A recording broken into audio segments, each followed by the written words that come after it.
یا رسول اللہ تنگی ہے رزق کی، کوئی وظیفہ بتائیں۔ کتنے لمبے لمبے وظیفے لوگ پڑھ رہے ہیں کہ کاروبار کھل جائے اور روزی بڑھ جائے، کتنے لمبے چوڑے، کتنے کتابوں میں ایڈے ایڈے بڑے وظیفے لکھے پہ، پڑھ انجی مندہ بڈھا ہو جائے۔ میں قربان جاؤں یا رسول اللہ آپ کی شفقتوں پر، آپ کی رحمتوں پر، سنو یہ کرو، میری بات نہیں ہے، میرے نبی کی بات ہے۔ تجربے کی وجہ سے کرو گے تو کچھ نہیں ملے گا، یقین سے کرو گے تو دروازے کھلتے دیکھو۔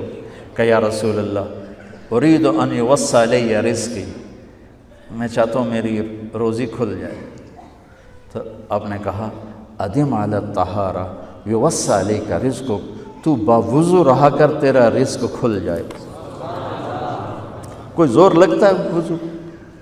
تمہارے ہاں تو سردی ہوتی ہی کوئی نہیں کہ بھئی ٹھنڈا پانی ہے کیسے وضو، یہ تو ہمارے لیے مسئلہ ہے کہ بھئی ٹھنڈا پانی ہے کیسے وضو کرو۔ وہ ہمارے گاؤں کا مراسی مجھے مل گیا، میں نے کہا چل نماز پڑھے گی، نہیں جی میاں جی سردی بڑی، نہ لے جاؤں سردی بڑی، مراسیوں کو سردی زیادہ لگتی ہے۔ میں نے کہا نہیں آج تک نماز پڑھا کے چھڑنا ہے۔ میں اس کو لے کے جب وہ ٹوٹی پہ بیٹھا نا، جو ہی ہاتھ پہ پانی، اوہ حالے ہو ٹھنڈا پانی، اوہ حالے ہو ٹھنڈا پانی۔ تمہارے لیے تو یہ مسئلہ بھی نہیں کہ ٹھنڈا پانی۔ میرے نبی کی یہ سارا مجمع لے لو، یہ اوپر مستورات لے لیں، ادم علی الطہارہ یوسع علیک رزقک۔ میرے نبی نے فرمایا باوضو رہنا شروع کر دے، اللہ تیرا رزق کھول دے گا۔ اب یہ اللہ رسول کی آپس کی بات ہے تو میری بات ہوتی تو دیوار پہ مار دو، تجربہ کرو۔ نبی کی بات کو تجربہ کر کے نہیں کرتے، یقین کے ساتھ کرتے ہیں۔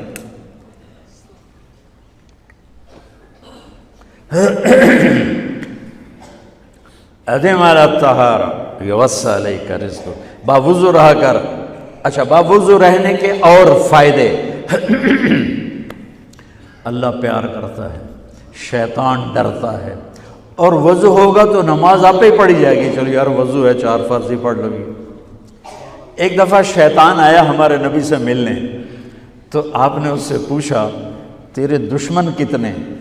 کہنے لگا 15۔ آپ نے فرمایا کون کون ہے؟ کہنے لگا پہلے تو تھوڑا ہی نمبر ہے، پہلا نمبر تو تھوڑے نال میرا لگو ہے۔ پھر کہنے لگا وہ مسلمان جو 24 گھنٹے باوضو رہتا ہے وہ میرا بڑا دشمن ہے۔ جو باوضو رہتا ہے اور باوضو سوتا ہے، ایک فرشتہ اس کے لیے بندگی کا ثواب لکھتا رہتا ہے۔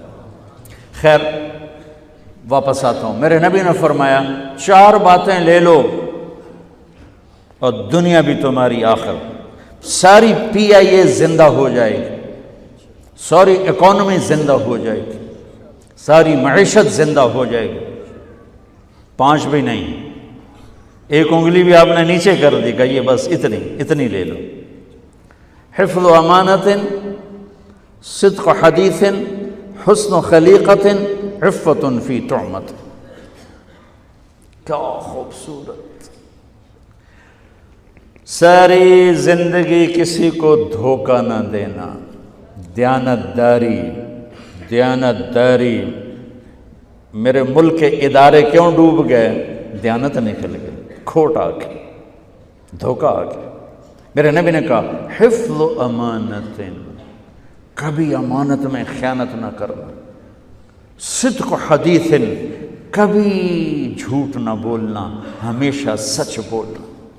میرے نبی نے فرمایا میرا امتی ہر گناہ کر سکتا ہے، 2 نہیں کر سکتا، ایک جھوٹ کبھی نہیں بولے گا، ایک دھوکہ کبھی نہیں دے گا۔ میرے نبی کی 2 صفتیں ہائی لائٹ ہوئیں، صادق اور بولو کیا ہیں؟ کوئی اور بھی تو ہو سکتی تھی، جس سے مشہور کیا، کعبہ قوسین بھی تو ہے اور ادنا بھی تو ہے، واللیل بھی تو ہے سیاہ زلفوں والا، والضحیٰ بھی تو ہے روشن چہرے والا۔ کس سے مشہور کیا؟ صادق امین۔ اگر آپ مجھ سے سوال کرو، میں ممبر رسول پہ بیٹھا ہوں کہ مولانا صاحب سارے دین کو 2 لفظوں میں بتاؤ، ساری شریعت کو، تو میرے پاس دو لفظ ہیں، سچائی اور امانت داری۔ آپ مجھ سے سوال کرو مولانا صاحب ساری دنیا کے کفر کو بتاؤ، تو میرے پاس دو لفظ ہیں، جھوٹ اور دھوکے بازی۔ جھوٹ اور خیانت، پوری دنیا کا کفر ان کے اندر چھپا ہوا ہے۔ سچائی اور دیانتداری، پوری دنیا کا اسلام اس کے اندر چھپا ہوا ہے۔ دیانت اور سچائی یہ بیج کی طرح ہے، اور پورا اسلام پھر باغ بن کے پھلتا پھولتا ہے۔ جھوٹ اور دھوکہ یہ بھی بیج کی طرح ہے، پھر اس سے کفر کا جنگل کانٹوں بھرا جنم لیتا ہے۔ میرے معاشرے سے جھوٹ نکل جائے، دھوکہ نکل جائے، یہ پاکستان جنت کا ٹکڑا ہے۔ اور یہ حکومت کے بس کا نہیں ہے کہ وہ سب کو سچ بلوائے، یہ مجھے کرنا ہے، یہ مجھے کرنا ہے، میں نے اور آپ نے اس کو شروع کرنا ہے۔ حضرت جریر بن عبداللہ یہ یمن کے شہزادے تھے، آخری حج پہ مسلمان ہوئے۔ اپنے نوکر سے فرمایا گھوڑا خرید کے لا، میں پیسے یہاں پیمنٹ کروں گا۔ وہ منڈی میں گیا، 300 روپے کا گھوڑا لے کر آیا۔ جب انہوں نے گھوڑوں کو دیکھا تو وہ قیمتی تھا، مالک کو پتہ نہیں تھا، اور یہ گھوڑوں کی نسل کے پہچاننے والے اس سے کہنے لگے تیرے گھوڑے کے 400 کر دوں؟ کر دو۔ بڑا حیران ہو کے دیکھنے لگا، بھائی ہے کہ آپ تو مجھے چیز خریدنی ہے تو میں گھٹاتا ہوں، اور اجمل نے بیچنی ہے تو یہ اس کی قیمت بڑھاتا ہے، اور یہاں خریدار کہہ رہا ہے 400 کر دوں؟ وہ کہنے لگے کر دو۔ کہ 500 کر دوں؟ کہنے لگا کر دو۔ کہ 600 کر دوں؟ وہ تھوڑا تھوڑا گھبرانے لگا، بھائی یہ چکر کی ہے۔ 700 کر دوں؟ 800 کر دوں؟ وہ کہنے لگا حضور تسی لینا تو لو، پر میرا مذاق تھا نا، تسی اڑاؤ، کدی لین والے بھی پیسے بتائے، تسی میں نے 300 دے میں جاواں۔ کہنے لگا اس کو 800 دے دو اور گھوڑا باندھ دو۔ وہ حیران، خوشی سے چھلانگے مارتا ہوا گیا۔ تو جب وہ چلا گیا تو نوکر نے پوچھا میں جب 300 میں سودا کر کے آیا تھا تو 500 کس خوشی میں بڑھائے؟ فرمایا میرے بھائی اس کے گھوڑے کی قیمت 800 تھی، 300 نہیں تھی، اور میں نے نبی کے ہاتھوں میں ہاتھ دے کے یہ وعدہ کیا تھا زندگی بھر کسی کو دھوکہ نہیں دوں گا، سب کی خیر خواہی چاہوں۔ تو بھائیو میرے اداروں میں کس ٹیلنٹ کی کمی نہیں، صلاحیتوں کی کمی نہیں، دیانت کی کمی ہے، قوت عمل کی کمی نہیں، سچائی کی کمی ہے۔ حجاج بن یوسف ایک ظالم گورنر گزرا ہے، اس کے خلاف بغاوت ہوئی، وہ ناکام ہو گئی۔ تو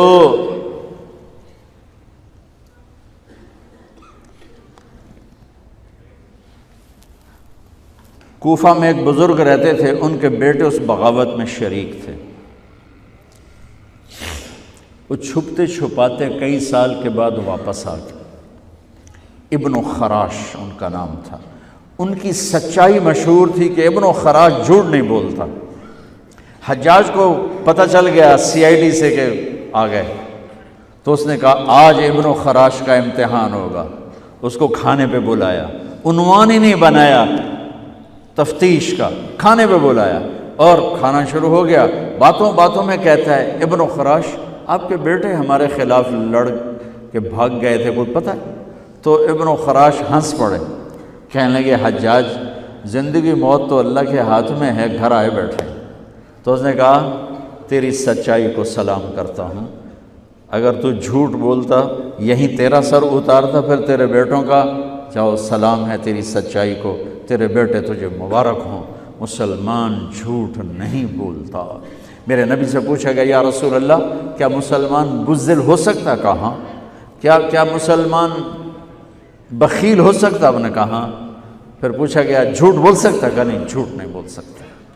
تو دو باتیں حدیث پاک کی، صدق حدیث، حفظ امانت، یہ دو باتیں زندہ ہو جائیں تمہارے سارے ادارے زندہ ہو جائیں، ہم نقصان سے نکل کر نفع میں آ جائیں گے، نفع میں آ کر اوروں کو دینے والے بن جائیں گے۔ اس ملک میں اتنے خزانے اللہ نے چھپائے ہیں، اور اس ملک میں اتنے اللہ نے استعداد والے لوگ پیدا فرمائے ہیں، صرف دو چیزوں سے ہم مار کھا رہے ہیں، ہمارے جو ادارے ڈوب رہے ہیں، وہ گلگت سے لے کر گوادر تک، اس میں وسائل کی کمی نہیں، سچائی کی کمی ہے، دیانتداری کی کمی ہے، اور یہ ریلیٹڈ ہے رب ہونے کے ساتھ، کہ ہم نے اللہ کے رب ہونے میں شک کیا تو ہم غلط راہوں پہ چل پڑے۔ رب تو اللہ ہے، دینے والا تو اللہ ہے۔